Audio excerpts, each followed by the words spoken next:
Islam menyembah kepada Allah. Allah mewahyukan Al-Quranul Karim kepada Nabi Muhammad sallallahu alaihi wasallam. Nabi Muhammad sallallahu alaihi wasallam kemudian seia sekata dengan pengikutnya. Yesus menerima Injil, menyampaikan kepada siapa? Gak ada, kosong, langsung habis. Murid-muridnya sudah tak ada. Gak ada nyambungnya dengan Kristen. Kalau Islam dari Allah subhanahu wa ta'ala yang maha suci lagi maha tinggi, mewahyukan Al-Quran melalui Roh Kudus kepada baginda Rasulullah Muhammad sallallahu alaihi wasallam. Al-Quran kemudian dijadikan tempaan keilmuan, baik hubungannya kepada Allah Tuhan dan hubungannya kepada sesama manusia. Al-Quran itu kemudian dijadikan sebagai pijakan dalam bermasyarakat, berkeluarga, individu dan seterusnya. Rasulullah mengajarkan kepada kami sampai hari ini. Sampai hari ini. Maka Roh Kudus menyertai kami sampai hari ini. Mana Roh Kudusnya?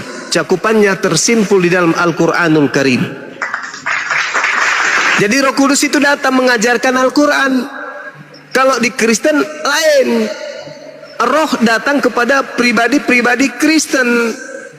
Berbeda konsepnya. Nah, sedangkan di antara dua manusia mulia ini, yaitu baginda Rasulullah Muhammad sallallahu alaihi wasallam dan Yesus yang datang di tengah-tengah Bani Israel, lahir tanpa ayah, mengajarkan Injil kepada Bani Israel. Dua manusia mulia inilah yang menerima firman dari Tuhan, lalu memberikan firman itu kepada pengikutnya. Nabi Muhammad memberikan kepada pengikutnya, umat Islam. Yesus memberikan kepada pengikutnya. Siapa pengikutnya? Gak ada lagi. Karena Kristen itu bukan. Kristen ini pengikut Yesus yang lain. Karena Yesus yang datang kepada Paulus mengajarkan Roma, Galatia, Filipi itu. Sedangkan Yesus sendiri tidak mengajarkan Roma, tidak mengajarkan Galatia dan seterusnya. Yesus hanya mengajarkan Injil kerajaan Allah kepada Bani Israel. Markus 1 nomor 14. Gitu bang, kebenarannya itu.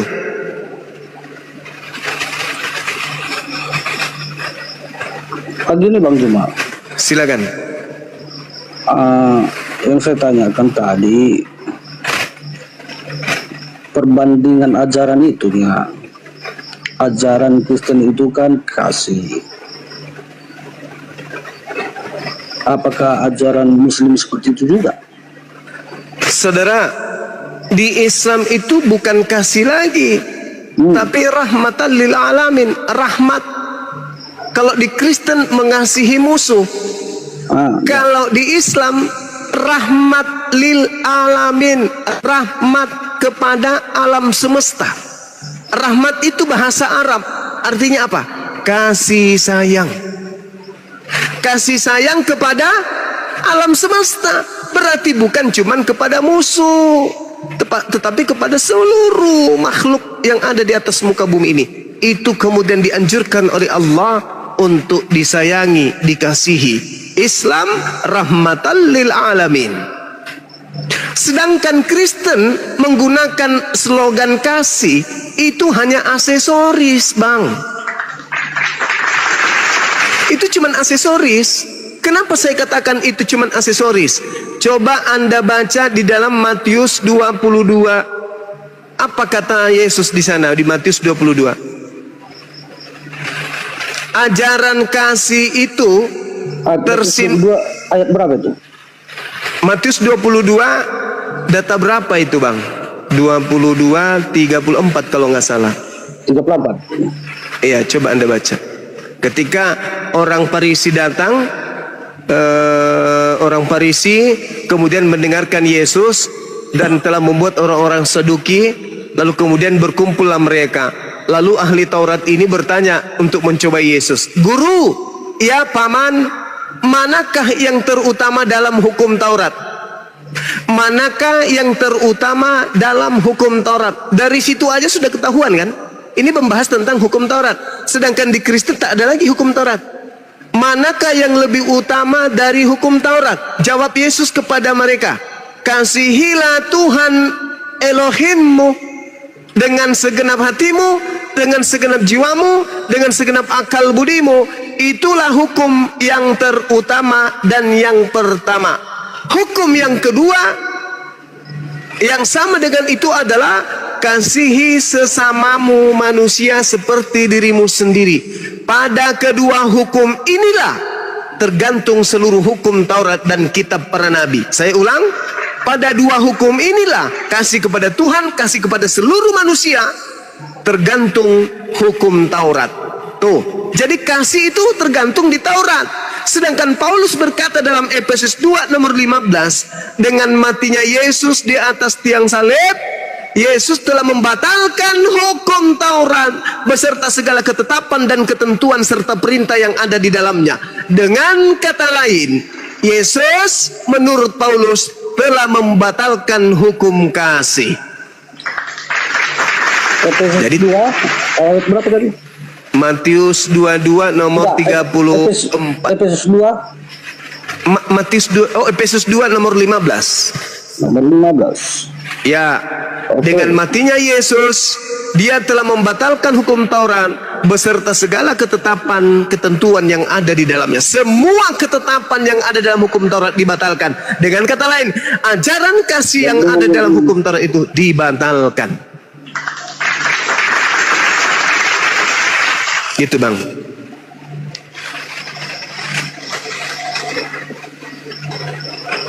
Itu kan disambung itu Bang. Sebab dengan matinya Yesus sebagai manusia, ia telah membatalkan hukum Taurat dengan segala perintah dan ketentuannya untuk menciptakan keduanya menjadi satu, menjadi manusia baru di dalam dirinya, dan dengan itu mengadakan damai sejahtera. Apalagi Bang yang kurang? Ya itu, dia sudah membatalkan, lalu menjadikan hukum Taurat itu bersatu dengan dirinya. Lalu apa? Mati digantung untuk Kristen. Makanya di dalam Galatia 3:13, Kristus telah menebus kita dari kutuk hukum Taurat dengan jalan menjadi kutuk, sebab ada tertulis, terkutuklah orang yang mati di atas tiang salib. Tuh, kata Paulus. Kalau itu Bang, itu memang ada, terkutuklah orang yang mati di kayu salib.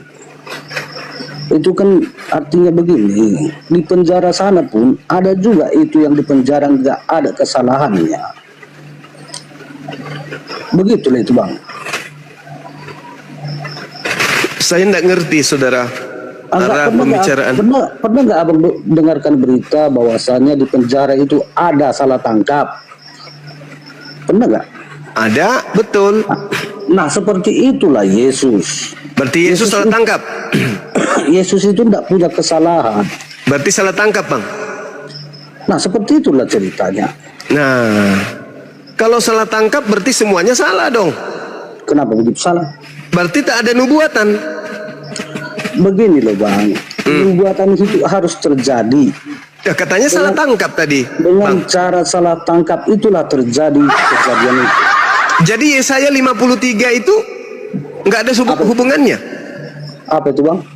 Yesaya 53. Yesaya Ada nggak nubuat Yesus untuk mati dibunuh? ada. Loh, berarti nggak salah tangkap Cak Ayu. Berarti sudah direncanakan, ada rancangan untuk melakukan pembunuhan terhadap Yesus. Berarti nggak salah tangkap. Abang saya tanya dulu, ada nggak kesalahan Yesus dia digantung? Tak ada. Lah, terus kenapa dia digantung? Berarti bukan dia yang digantung. Terus siapa?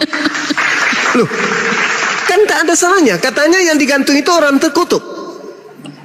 Maksudku terus siapa yang digantung? Kan abang bilang tadi. Orang yang terkutuk Bang. Baca Ulangan 27 nomor 25. Terkutuklah orang yang makan uang suap untuk menyerahkan orang benar agar dibunuh. Itu siapa pelakunya? Yudas. Yudas. Alhamdulillahirabbil alamin. Berarti yang terkutuk di situ siapa? itu transparan Yudas. Nah, Yudas, gitu dong bang. Berarti Yesus ini diselamatkan, yang menggantikannya adalah Yudas. Berarti ketika hendak menipu Tuhan, rupa-rupanya Tuhan membalas tipuan mereka dengan tipu daya yang jauh lebih dahsyat. Coba Anda baca di dalam Matius 26 nomor 4. Mereka membuat tipu muslihat. Coba Anda baca Matius 26 nomor 59. Mereka membuat saksi-saksi palsu. Baca Markus 14 nomor 1. Mereka melakukan penipuan-penipuan untuk supaya bisa menjebak Yesus agar dia bisa disalibkan. Tapi apa? Tuhan membalas tipu daya mereka. Tuhan membalas kemudian tipu muslihat mereka. Tuhan membalas kemudian kesaksian-kesaksian palsu mereka. Wa makaru wa makarallah wallahu khairul makirin. Allah adalah sebaik-baiknya pembalas kejahatan. Maka apa yang terjadi? Yesus yang tidak punya salah terangkat ke langit. Yang disalib adalah orang yang terkutuk. Ini dimanfaatkan oleh siapa kemudian? Iblis. Apa buktinya? Coba Anda baca Markus 4. Markus, ya Kita gimana? yang terkutuk dulu. Ya silakan. Apakah harus yang di kayu salib yang harus terkutuk? Yes. Apakah orang yang mencuri tidak terkutuk juga? Justru terkutuk. Apakah orang yang sedang selingkuh tidak terkutuk juga? Terkutuk juga. Nah, Nah. bukan hanya yang orang di kayu salib bang yang terkutuk.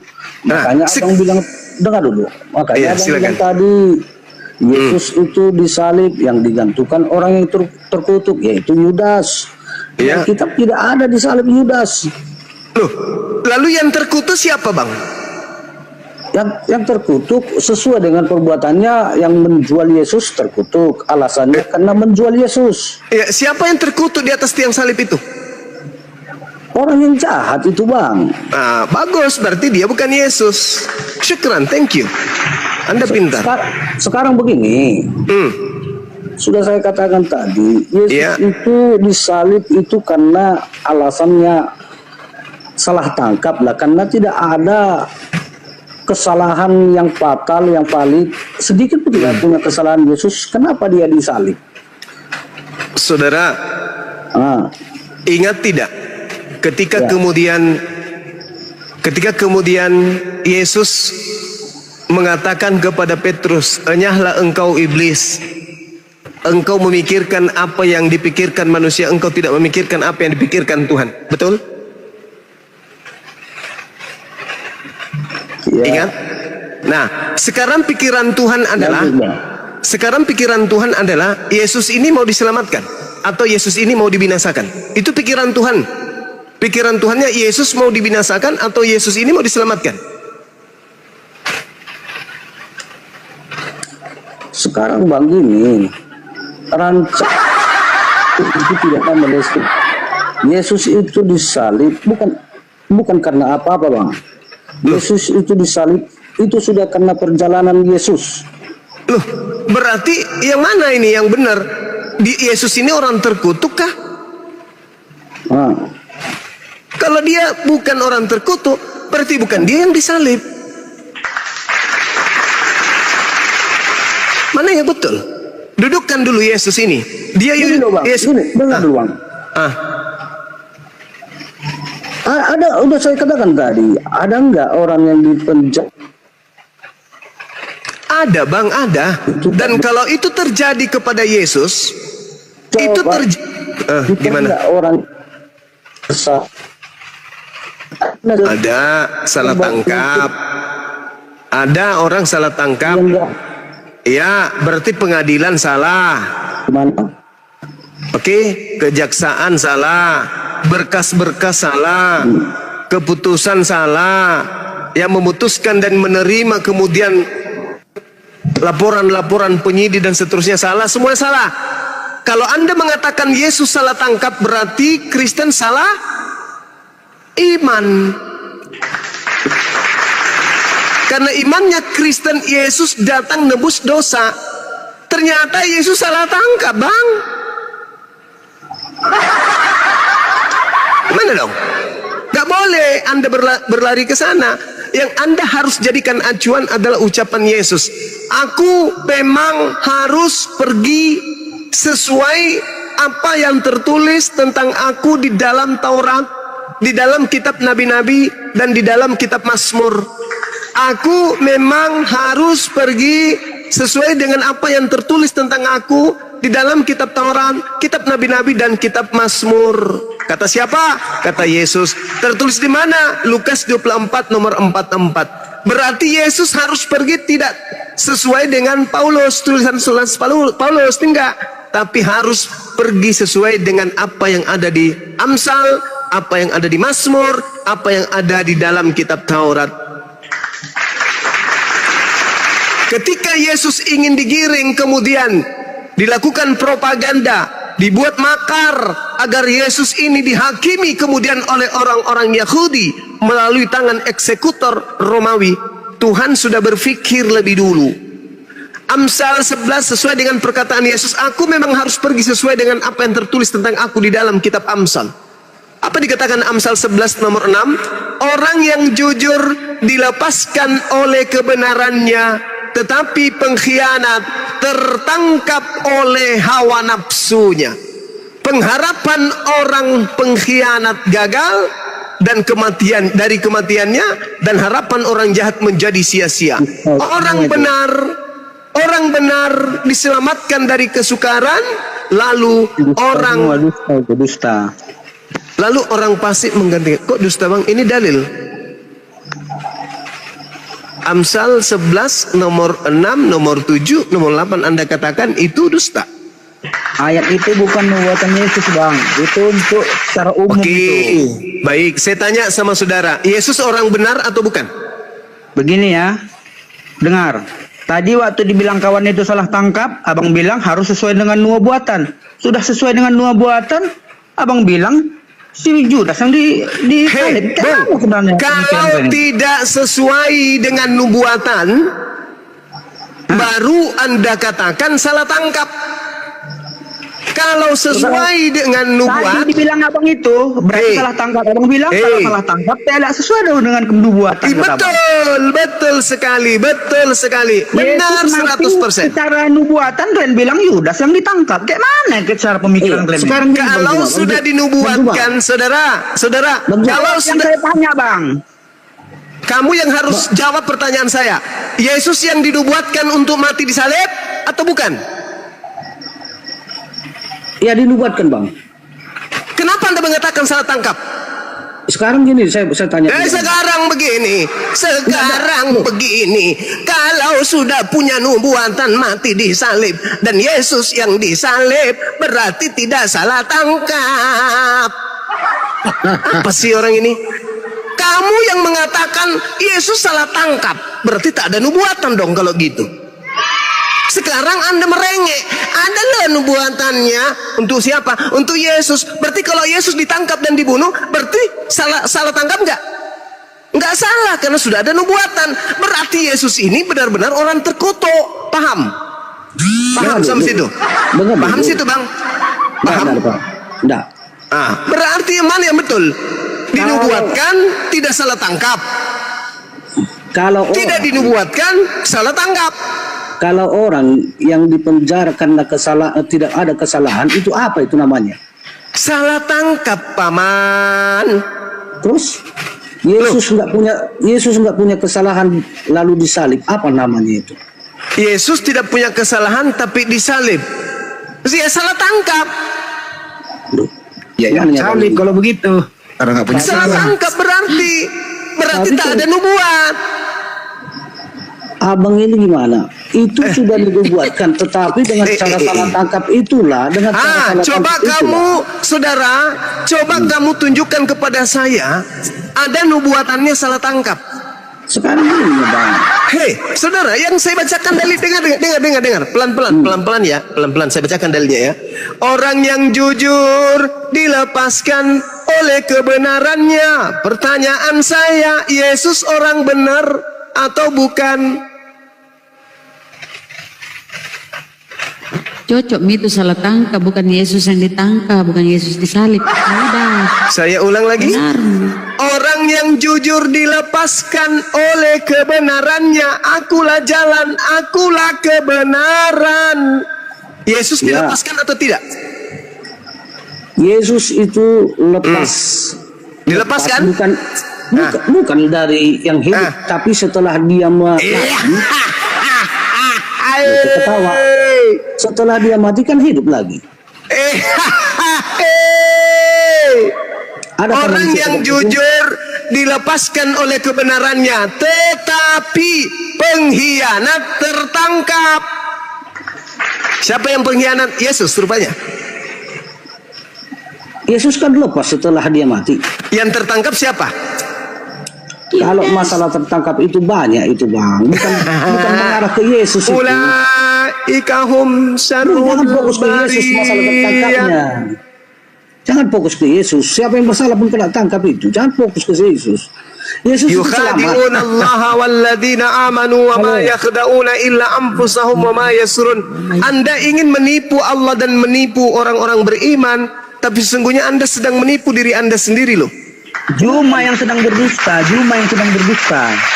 Yesus itu orang yang mengajarkan kebenaran, betul? Juma yang berdusta. Dia nggak mau kan, dia melindungi Yesus palsu, dia lindungi Yesus palsu. Sekarang begini saudara, kenapa kalian ini Kristen pingin kali Yesus mati, padahal Yesus itu orang benar? Kenapa? Apa bedanya Anda dengan iblis? Kutanya dulu. Mau tahu nggak iblis itu? Iblis datang mencobai, membawa kebumbungan bait suci agar Yesus mati. Nggak berhasil, Yesus dibawa ke padang gurun. Nggak berhasil lagi, Yesus dihantarkan lagi supaya Yudas berkhianat agar Yesus dibunuh. Oke? Setelah itu iblis berusaha lagi merasuki imam kepala, mahkamah agama, orang Farisi, ahli Taurat agar Yesus dibunuh. Iblis pingin kali Yesus dibunuh. Kenapa kalian juga pingin Yesus dibunuh? Bedanya antara kalian dengan iblis apa? Jawab saya. Iblis mau Yesus dibunuh, kalian juga mau Yesus dibunuh. Bedanya kalian dengan iblis itu apa? Jawab. Kami tak pernah menginginkan Yesus dibunuh. Loh, kamu mempertahankan dari tadi ngotot. Saya sudah memperjuangkan, saya baca dalil. Orang yang jujur dilepaskan oleh kebenarannya. Yesus lepas dong, karena dia orang benar. Tetapi pengkhianat, Setelah ia mati lepas. Terbukti bahwa dia itu tidak berdosa, dia hidup itu lepasnya. Mama. Adakah yang seperti itu? Loh, bagaimana dengan dalil yang mengatakan bahwa di dalam Amsal 21 nomor 18? Ayo, Anda itu bikin judul aneh-aneh. Orang fasik dipakai sebagai tebusan bagi orang benar, dan pengkhianat sebagai ganti orang jujur. Gimana cara Anda untuk menganulir dalil ini?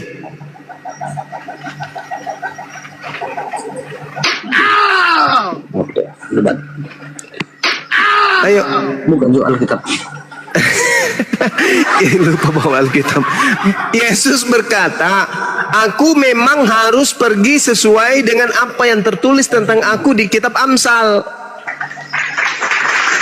Amsal 21:18, orang fasik, Paulus itu apa? Si Yudas itu fasik.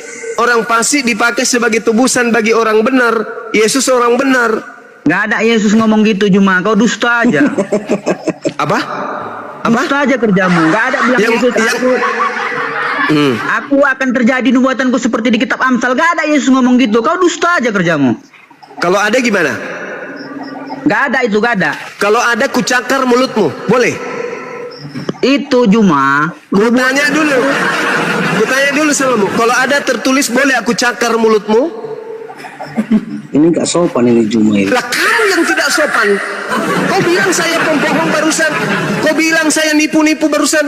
Kau yang tidak sopan.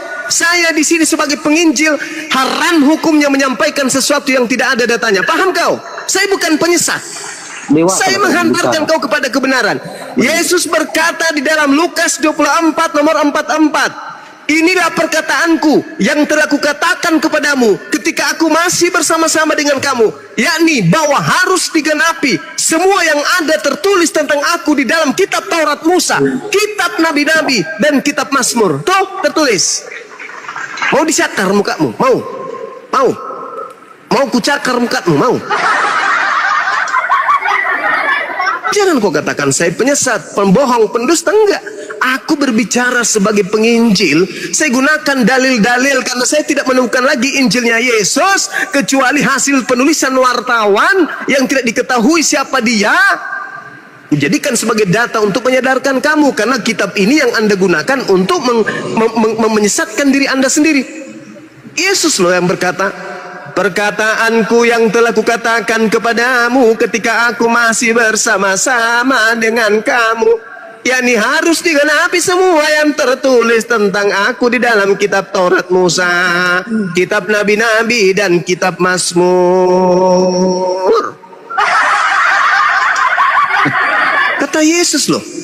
Tidak dikatakan aku harus pergi menggenapi nubuatan yang tertulis di dalam kitab Roma, Galatia, Filipi. Gak ada. Yang tertulis adalah kitab Nabi-Nabi, kitab Mazmur, kitab Taurat Musa. Jadi acuan untuk menjelaskan Yesus cara perginya meninggalkan dunia harus berdasarkan kitab-kitab tersebut. Di Amsal jelas dikatakan orang benar diselamatkan dan yang dipakai sebagai ganti adalah orang fasik, pengkhianat sebagai ganti orang jujur. Yesus orang jujur, Yudas pengkhianat. Maka ketika Yesus ingin ditangkap, yang menggantikannya sopo?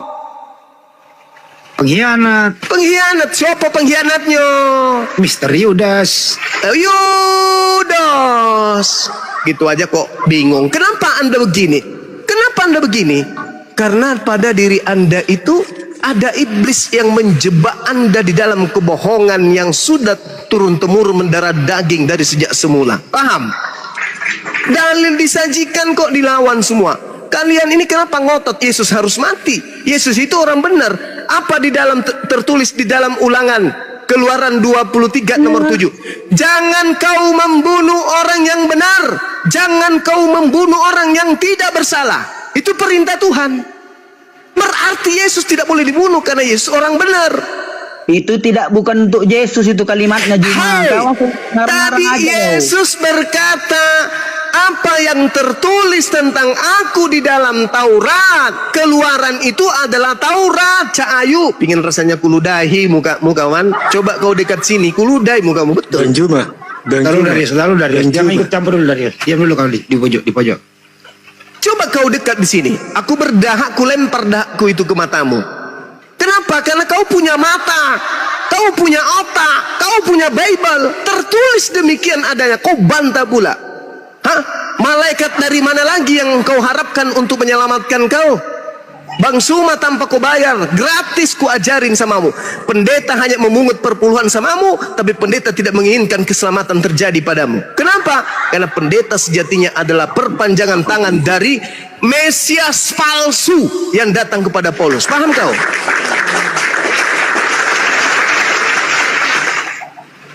Keluaran mengatakan jangan kau membunuh orang yang tidak bersalah. Yesus ada salah enggak? Ada dong. Enggak ada. Yesus itu manusia suci loh. Berarti enggak boleh dibunuh Yesus itu. Ketika orang-orang Yahudi berupaya karena iri dengki cemburu kepada kehebatan Yesus, mereka berkongkol untuk membunuh Yesus. Mereka melakukan tipu muslihat sampai di dalam Matius 27 nomor 18. Apa kata Pilatus? Orang-orang ini bersekongkol menyerahkan Yesus karena dengki. Mereka dengki, ingin menyerahkan Yesus. Apakah Tuhan pencipta langit dan bumi yang telah mengutusnya membiarkan orang dengki membunuh orang yang disucinya, orang yang disukainya? Gak mungkin. Apa yang terjadi? Yaitu tadi Amsal 21:18, pengkhianat yang menggantikan dia. Kalian disesatkan oleh Mesias palsu itu dengan memanfaatkan penyaliban. Coba Anda lihat di dalam Markus 4. Boleh dibuka Markus 4 Bang Handi atau Bunda Rahma? Nomor di data nomor 4, nomor 5, nomor 6, nomor 7, nomor 7, nomor 7, nomor 8, nomor 14. Sorry. Bukan ini, bukan Markus tapi Lukas 4 coba. Satu perikop, Bang. Kalau saya tidak salah, ada tertulis Perikopnya demikian. percobaannya, Di perikopnya padang percobaan gurun. di padang gurun. Betul, Bang Handi minta tolong dibacakan, Bang. Dibacakan kemudian dari data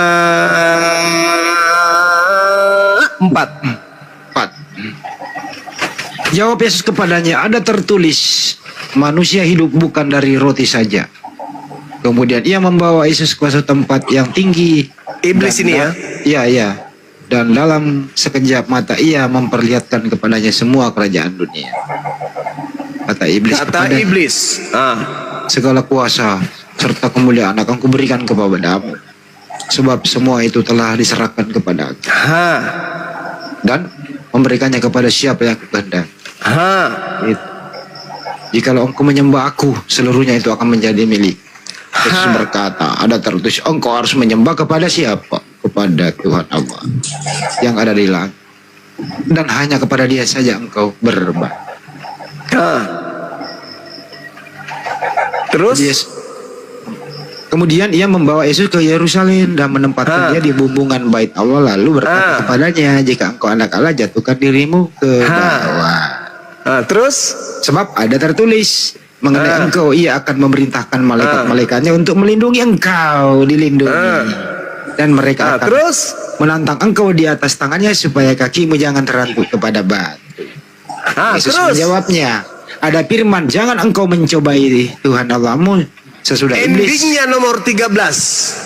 Sesudah iblis mengakhiri semua pencobaan itu, iblisnya mundur dari Yesus dan apa Bang Hadi? menunggu waktu yang baik. Menunggu waktu yang baik. Iblisnya mundur. Wah, ternyata Yesus susah untuk dicobai. Yesus ini susah untuk dikelabui. Yesus susah untuk dikibulin. Mundur iblisnya sambil apa? Menunggu waktu yang tepat. Kapan waktu yang tepat itu?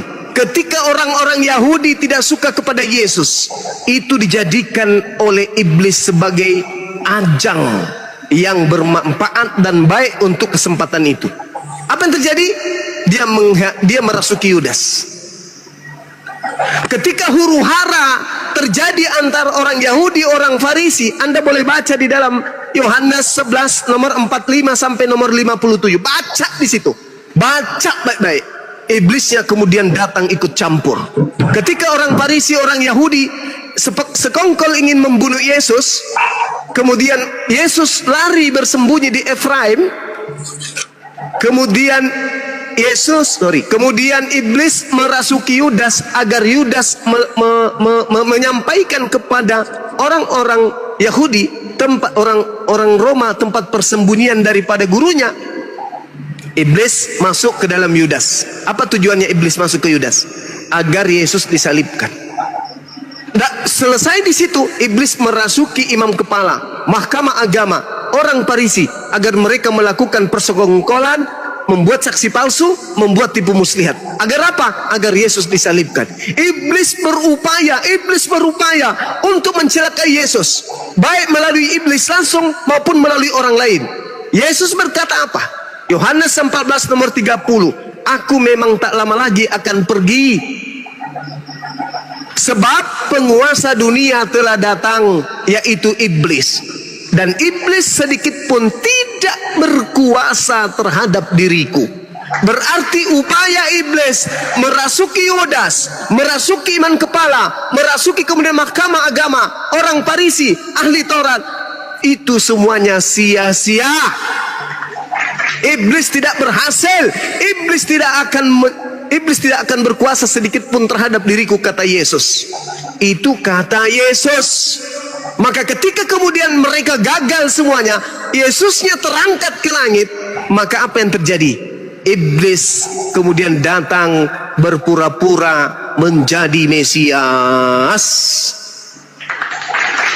Itulah yang dinubuatkan Yesus. Waspadalah kepada iblis yang datang ke...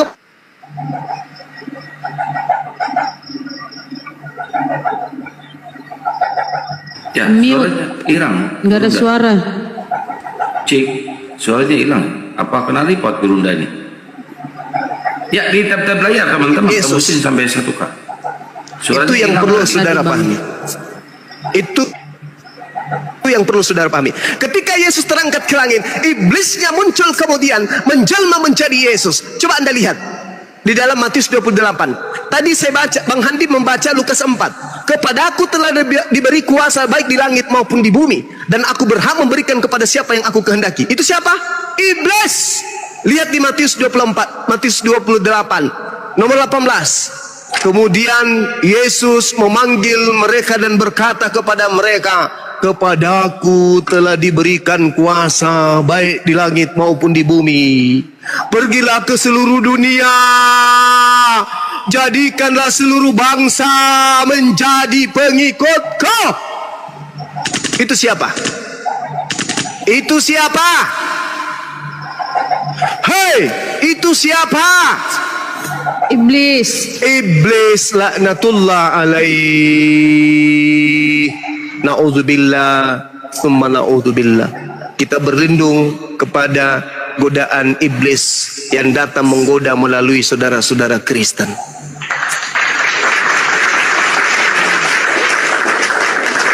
Jangan sangka yang datang kepada Paulus itu Yesus.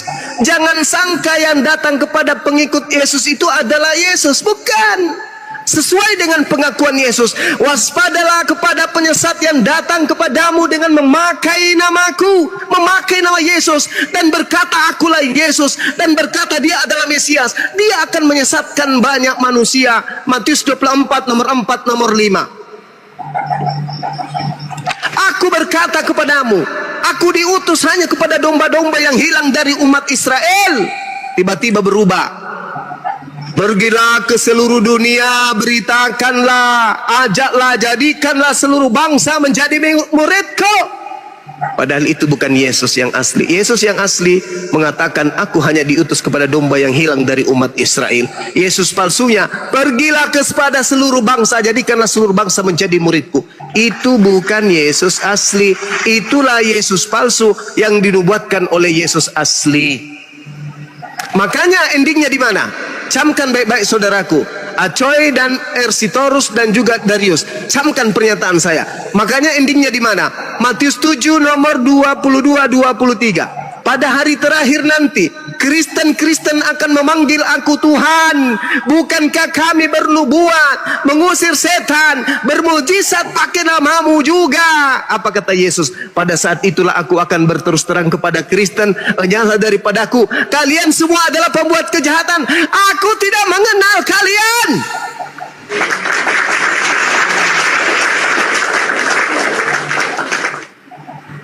Wa isqalallahu ya Isa bin Maryam ya bani Israel inni rasulullahi ilaikum. Wa isqalallahu ya Isa bin Maryam a anta qulta linnas tahizuni wa ummi qala subhanaka ma yakunu li an aqula ma laysa li bihaqqi ma qultu lahum illa ma amartani bi ani a'budullaha rabbi wa rabbakum. Hei Isa, ya Allah, apakah kamu yang mengajarkan Kristen untuk menuhankan dirimu selain daripada aku? Qala subhanaka ma yakunu li an aqula ma laysa li bihaqqi. Maha suci engkau ya Allah, aku tidak pernah mengajarkan di luar Yahudi untuk menuhankan diriku selain daripada dirimu. Sesungguhnya aku mengajarkan kepada mereka, ma qultu lahum illa ma amartani bi ani abudullah rabbi wa rabbakum. Sembahlah Allah Tuhanku dan Tuhanmu. Jangankan kepada Bani Israel, kepada iblis pun yang datang mencobai aku, kuperintahkan dia untuk menyembahnya kepadamu. Dan bahkan di dalam Yohanes 4 nomor 24 nomor 22, dari Yohanes 4 nomor 22 tertulis dengan sangat jelas di sana, aku dan pengikutku menyembah apa yang kami kenal, kalian semua menyembah apa yang tidak kalian kenal. Kami bukan mau dengar khotbah loh jemaah. Pasang otakmu baik-baik. Aku sedang meruqyah kau menggunakan Bible. Paham? Kami bukan dengarkan khotbah. Sekarang pertanyaan saya kepada saudara, apakah Yesus menubuatkan akan munculnya Yesus palsu? Ya atau tidak?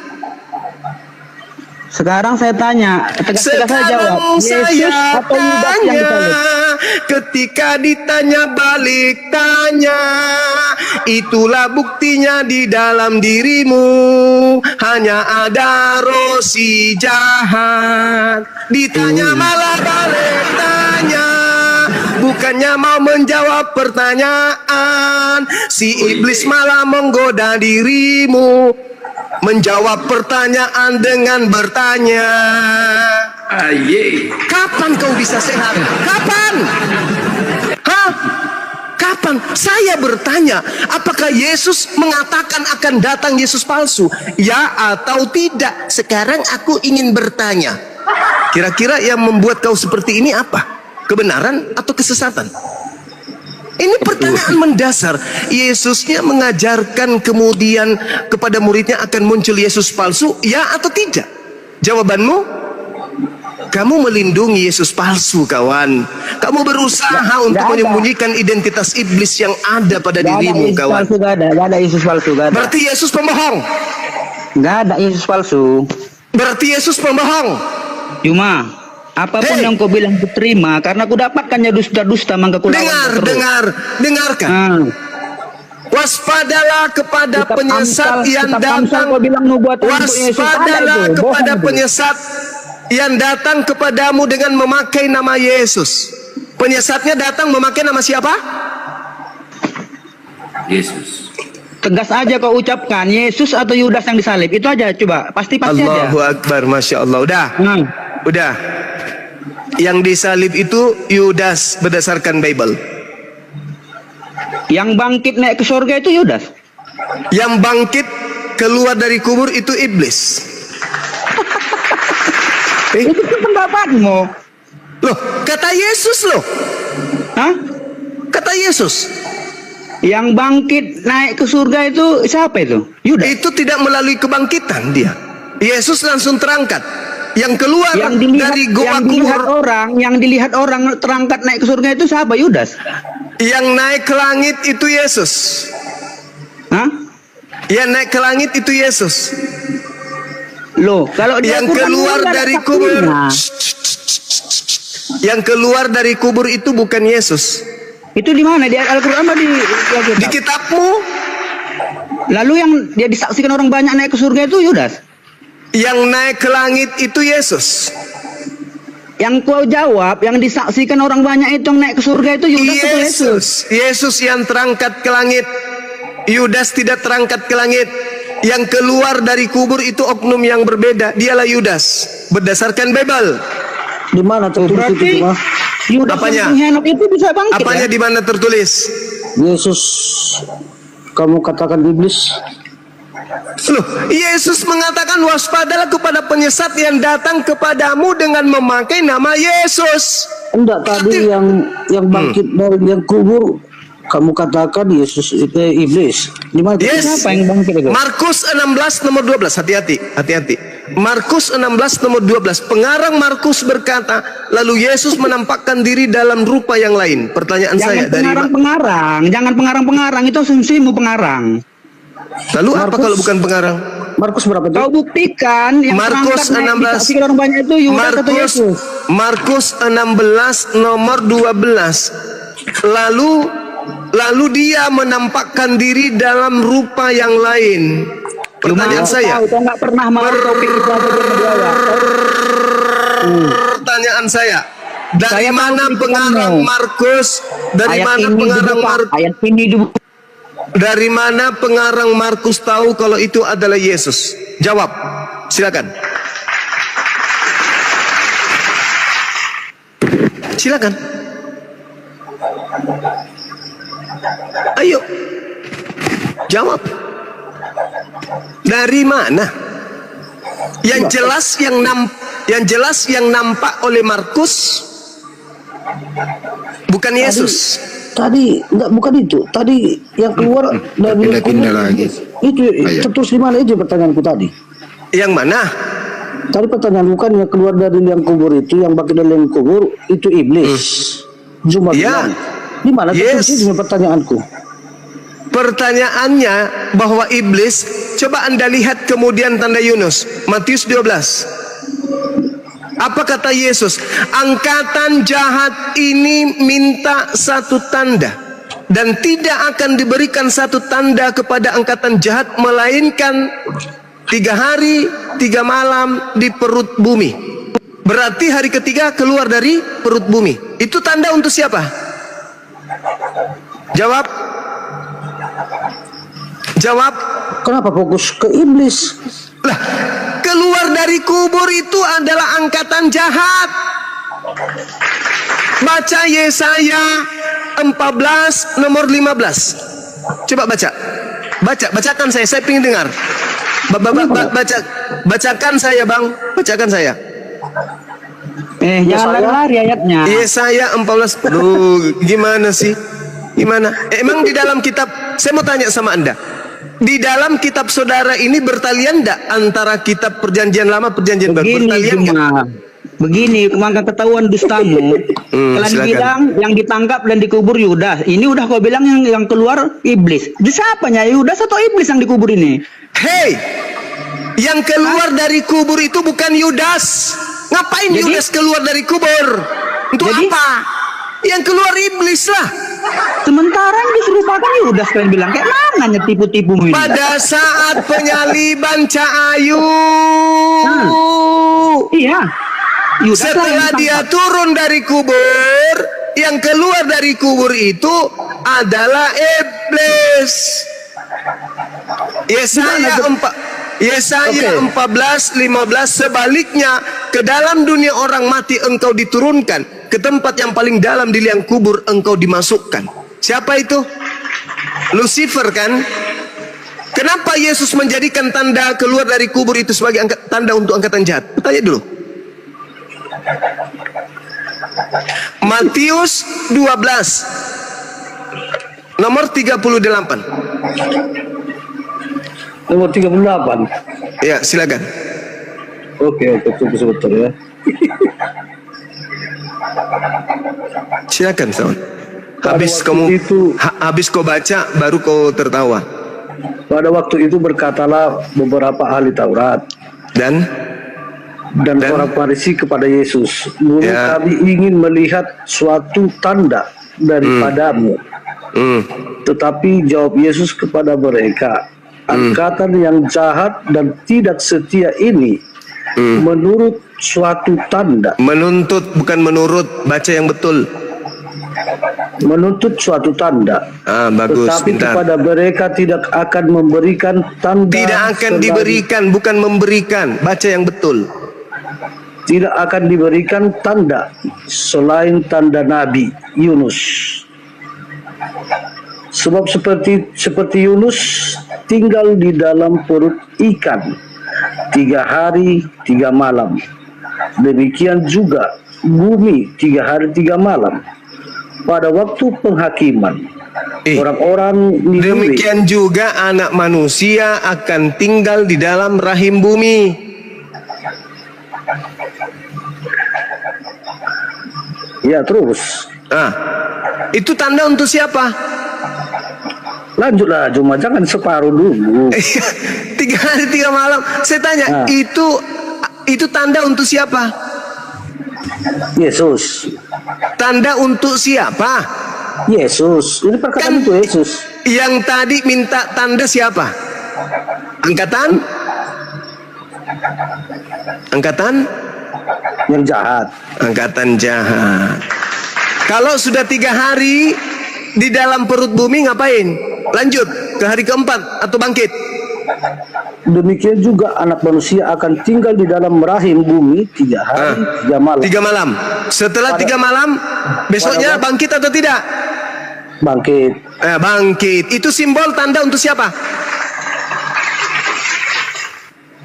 Sabar dulu, cuma kita baca dulu semua. Pada waktu penghakiman, orang-orang Niniwe akan bangkit bersama angkatan ini. Dan penghukumannya juga. Sebab orang-orang Niniwe itu bertobat setelah mendengar pemberitaan Yunus. Terus Iya. Apa? dan sesungguhnya yang ada di sini lebih daripada Yunus. Yunus. Berarti lebih jahat kan?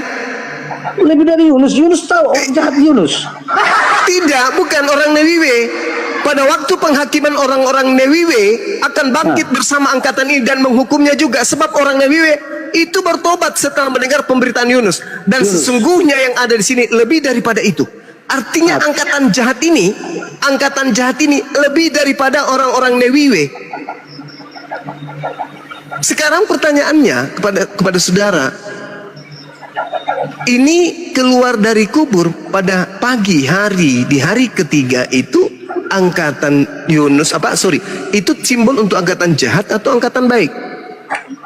Semua mulai dengar dulu, semua mulai iblisnya bekerja. ini saya mau jawab atau gimana ini? Saudara, Anda baca di dalam Lukas 24 nomor 37. Ketika mereka melihat sosok Yesus itu datang, mereka mengatakan, mereka mengira melihat hantu kan? Ya. Kenapa dia tidak mengatakan, Tuhanku sudah keluar dari kubur? Kenapa justru murid-muridnya yang asli ketakutan? Mereka tidak percaya apa perkataan Yesus akan terjadi. Sekarang begini, kalau saudara Sitorus yang ada di situ pada hari ketika melihat Yesus keluar dari kubur, apa yang Anda lakukan? Saya terkejut dan tidak percaya bahwa itu Yesus. Berarti Anda Kurang bukan beriman. angkatan jahat. Kurang beriman. Bukan. Angkatan jahat yang diberi tanda, murid-muridnya tidak diberi tanda. Bukan itu arahnya. Mereka memastikan yang minta dengar, yang minta tanda angkatan jahat atau angkatan benar?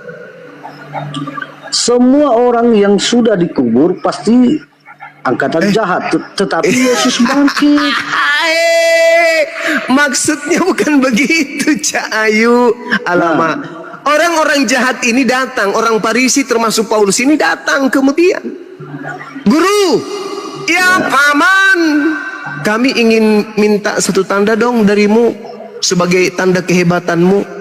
Angkatan jahat ini tidak akan diberikan satu tanda kecuali tanda Yunus, sebab Yunus 3 hari 3 malam dalam perut ikan, demikian juga anak manusia akan berada dalam perut bumi 3 hari 3 malam. Berarti hari ketiga lanjut nggak dia keempat? Enggak kan? Nggak ada lanjut, dia bangkit. Berarti bangkit. Nah, ini tanda untuk siapa? Yesus. Nah, itu kan gimana saudara ini? Yang minta tanda kok Yesus? Yang minta tanda di situ angkatan jahat. Maka diberilah tanda angkatan jahat ini. Apa itu? Bangkit pada hari ketiga. Anda percaya ada Tuhan keluar dari goa kubur? Anda angkatan jahat, Cak Ayu. Makanya enyahlah daripada aku, kalian semua adalah pembuat kejahat. Ketika makhluk ini keluar, makhluk ini, apakah berhenti menyesatkan? Tidak. Pergilah kepada seluruh bangsa, jadikanlah seluruh bangsa menjadi muridku. Itu aksinya tuh. Dirasukinya Paulus, dirasukinya Ananias, dirasukinya Markus, dirasukinya Matius, dirasukinya semua pengarang wahyu juga dimasuki. Dirasuki semuanya. Lahirlah agama Kristen. Subhanallah, Idul Hadadi, pemaparan luar biasa dari sudut pandang yang berbeda. Tentunya membuat diskusi ini semakin menarik. Sahabat semua yang saya cintai, tetaplah di channel ini karena diskusi ini belum selesai. Dan masih banyak lagi hal-hal menarik yang akan kita dengarkan bersama. Maka dari itu, tetaplah di channel ini dan mari kita lanjutkan kembali. Selamat mendengarkan. Anda membantah saya, membantah dalil. Anda menolak saya, menolak Yesus. Anda kemudian ingkar terhadap penyampaian saya, berarti Anda kemudian ingin kekal di neraka. Kewajiban saya sudah selesai.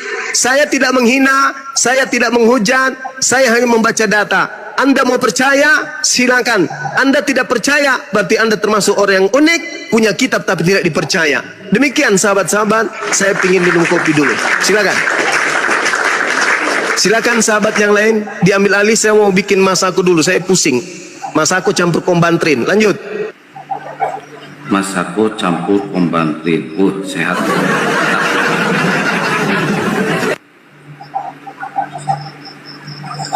Nggak Ya, ditemukan. Bang Julbika, Assalamualaikum. Nggak ditemukan bahwasanya iblis tadi yang keluar dari kubur itu. Waalaikumsalam Kang Kian Santang. Assalamualaikum para gurunda. Waalaikumsalam. Tidak ditemukan iblis keluar di mana? Tadi kan cuma bilang yang keluar dari liang kubur itu iblis, nggak ada ditemukan. Yang telak dari iblis katanya nggak ada. Cuman ambil data dari sana, ambil data dari sana, ambil data dari sana. Tetapi nggak arahnya ke iblis. Terus Paulus pernah mengatakan bahwa dia sudah dipilih sejak dari kandungan ibunya. Nah, di dalam Mazmur menuliskan dan mengatakan bahwa penyesat-penyesat itu berasal dari kandungan-kandungan ibunya. Nah, itu dia. Nah, itu yang pertama, Ersitorus. Ya, Dan yang kedua begini. Di dalam Kisah Para Rasul, Paulus mengaku pernah bertemu dengan Yesus, sementara yang dia temui hanyalah seberkas cahaya.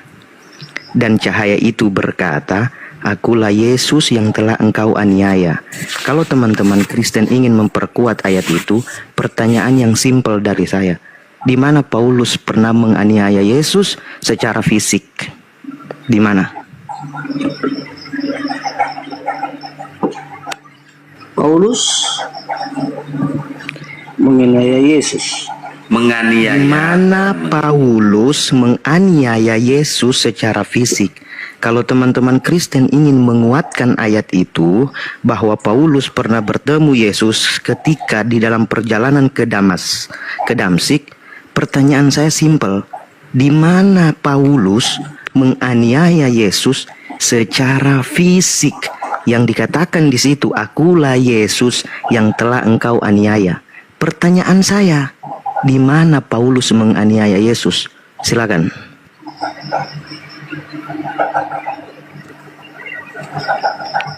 Ya, jangan macet Bang Storus. Mungkin penganiayaan secara rohani mungkin ya.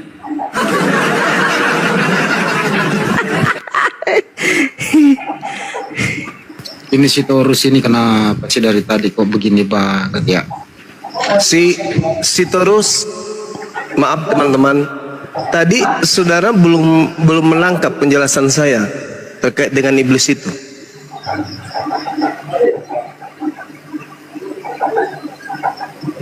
Belum.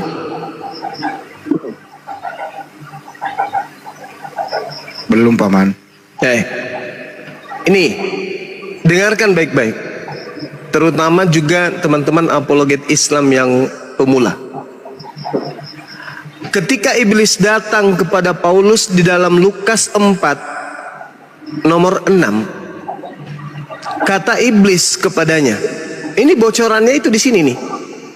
Segala kuasa serta kemuliaan akan kuberikan kepadamu, sebab semua itu telah diserahkan kepadaku, dan aku memberikannya kepada siapa saja yang ku kehendaki. Itu iblis.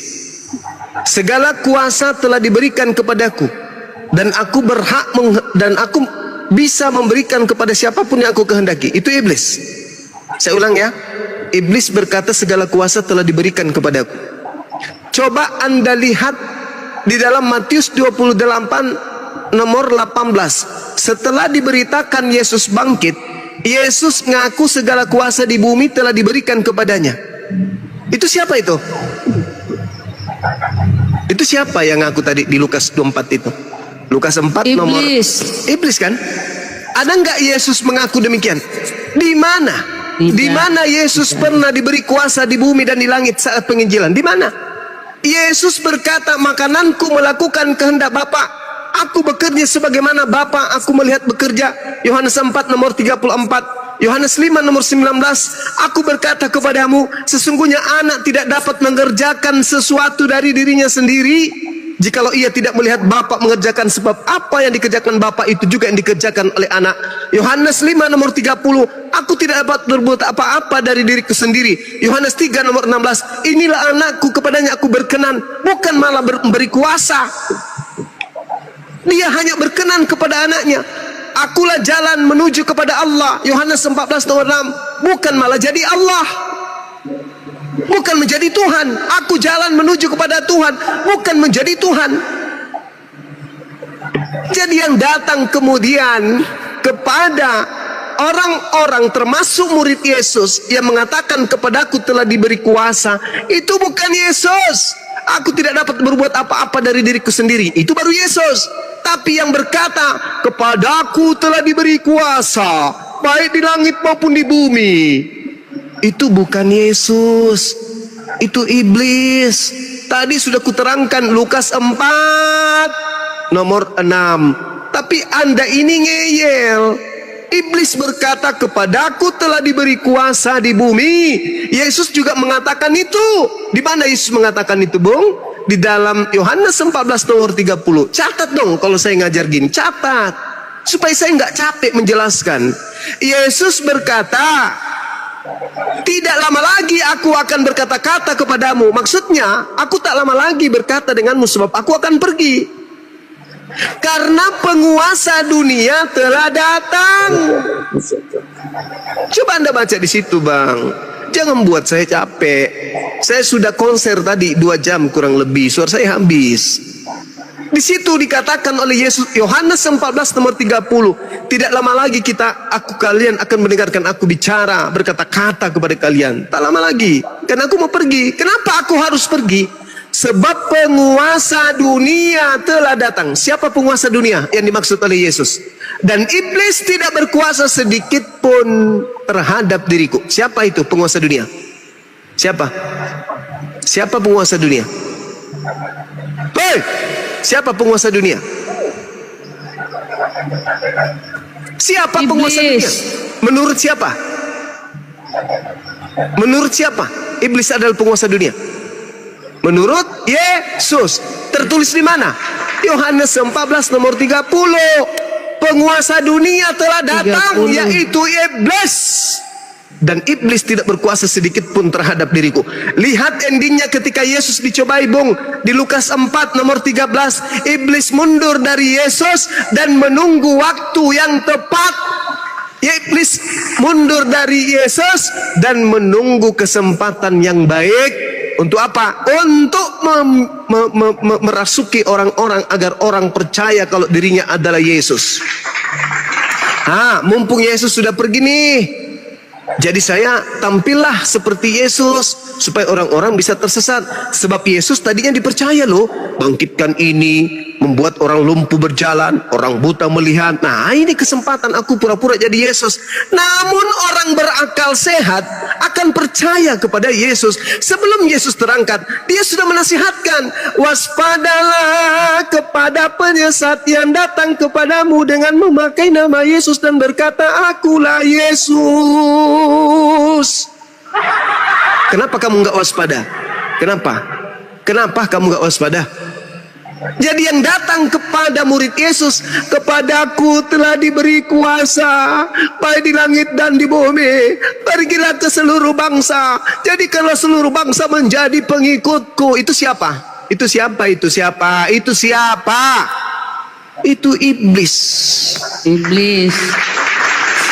Jadi yang kau sembah melalui Yesus itu iblis. Makanya endingnya lihat, enyahlah daripadaku, kalian semua adalah pembuat kejahatan. Aku tidak mengenal kalian. Sebab yang kalian panggil Yesus, Yesus, Sus, Yesus, Sus, itu bukan aku.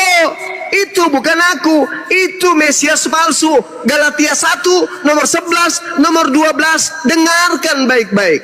Aku menerima Injil bukan dari manusia, tetapi dari pernyataan Kristus Yesus. Nah, tergenapi kan? Yesus manusia, Paulus menerima bukan dari manusia, tetapi dari oknum yang bukan manusia yang namanya Kristus Yesus.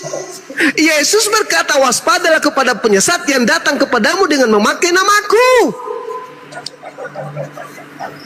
Aku manusia yang datang nanti setelahku penyesat, memakai nama Yesus. Itu terjadi di mana? Di Paulus. Jadi kalau Anda bertanya sekali lagi, kulempar sendal. Di mana iblis itu? Kulempar sendal. Karena Lukas 4 nomor 6 iblis sendiri mengaku, kepadaku telah diberi kuasa. Yohanes 14 nomor 30, penguasa dunia telah datang, yaitu iblis. Kurang apa lagi coba? Yang mendirikan agama Kristen adalah Paulus. Yang diusir kemudian kelak adalah Kristen, pengikut Paulus. Kurang apa lagi coba? Cuman iblis yang ada di dalam diri Anda itu sudah kuat kali, Bang. Anda makan babi dari kecil, makan anjing, makan monyet, makan kera, makan biawak, makan kuda nil, singa, kemudian ular naga, apalagi dinosaurus. Anda makan semua, maka semakin kuat, ya, semakin kuat pengaruh iblis pada diri Anda. Tapi mohon setelah ini coba kurangi makan babi. Kurangi makan babi supaya aliran darah Anda itu bersih masuk ke otak, supaya Anda bisa mendengarkan penjelasan-penjelasan penginjilan seperti ini dengan baik. Saya ulang lagi ya, aku udah capek. Pembantring udah habis, podrek sudah habis, komik sudah habis, kopi pun tak ada. Orang sudah pada tidur, aku di gunung seorang diri. Ini udah pukul 2, tak ada yang bisa membuatkan saya kopi. Oleh karena itu saya buat sendiri dulu. Permisi. Semoga saudara Sitorus bisa mendapatkan pencerahan dan edukasi yang baik. Ya, silakan teman-teman. Ya. Oke, nggak apa-apa, nggak masalah. Itu bukti bahwa iblis yang ada dalam diri Anda itu sangat kuat. Oke, thank you. Itu bahasa iblis semua. Nggak masalah, Bang, nggak masalah. Iblis Saya tahu kalau iblis saudara sudah Sitorus, merasukimu. saya tahu kalau saudara Sitorus itu sebenarnya menyadari kebenaran apa yang saya sampaikan. Hanya karena iblislah yang menuntun Anda untuk menolak kebenaran itu. Ingat, saya membaca Bible. Saya membaca Bible. Ingat, Bung, ya, saya tidak membaca Quran, saya baca Bible. Sekarang, iya, neraka juga butuh penghuni. Jadi saya tidak membutuhkan juga Anda harus sadar hari ini juga. Tapi ingat, renungkan keselamatan Anda. Iblis butuh teman di neraka. Demikian, udah. Sip babami. Diam. Alhamdulillahirrabbilalamin. Itulah tadi diskusi yang sangat menarik dengan berbagai sudut pandang yang berbeda. Semoga ini bisa menambah ilmu dan pengetahuan kita semua. Dan mari kita saling menghargai dan menghormati keyakinan masing-masing. Buat sahabat semua yang sudah setia menyimak diskusi ini sampai selesai, saya ucapkan terima kasih banyak. Semoga Allah Subhanahu wa Ta'ala senantiasa selalu melimpahkan rahmat dan karunia-Nya kepada sahabat semua. Selalu diberikan kesehatan, dimudahkan segala urusannya, dan dilancarkan rezekinya. Amin ya Rabbal Alamin. Demikian yang dapat saya bagikan, kurang lebihnya mohon maaf. Sampai bertemu lagi di diskusi berikutnya. Wabillahi taufiq wal hidayah, waridha wal inayah. Wassalamualaikum warahmatullahi wabarakatuh. Setelah kita mendengarkan dialog yang sangat luar biasa dari Bang Zuma dan kawan-kawan, sekarang mari kita lanjutkan aktivitas kita masing-masing. Buat sahabat semua, saya ucapkan terima kasih banyak. Selamat beraktivitas dan sukses selalu. Sampai bertemu lagi di video berikutnya. Wassalamualaikum warahmatullahi wabarakatuh. Bismillahirrahmanirrahim.